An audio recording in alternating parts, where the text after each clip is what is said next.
કે આમાં તમે જોડાવો. માત્ર સરકારનું કામ નથી, સરકાર સાથે સમાજે જોડાવવું પડશે. અને પ્રવેશોત્સવ જે છે એ માં જે બાળકોએ પ્રવેશ લીધો છે એ બાળકો એમાં રેગ્યુલર એમનું ડ્રોપ ના થાય, નિયમિત શાળા કક્ષાએ આવે.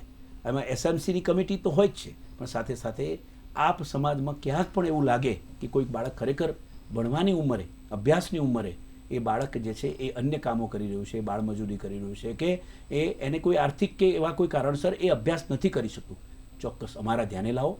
અમારો હેલ્પલાઇન નંબર પણ છે ડીઓ કચેરીનો. અમે અમદાવાદ શહેરની ડીઓ કચેરીનો હેલ્પલાઇન નંબર પણ જારી કર્યો છે. મારી કચેરીનો પણ સંપર્ક કરો, અમારો સંપર્ક કરો.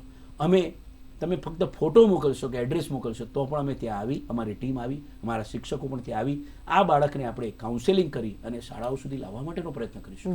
તો આપ આમાં જોડાવ. સરકારનું અભિયાન એ જન ચળવળ છે, આપણે બધાએ સાથે મળીને ઉપાડી લેવાનું છે, તો જ આપણે વિશ્વગુરુ બનાવી શકીશું. અને એક એક વ્યક્તિ આમાં જોડાશે તો જ આ સક્સેસ થઈ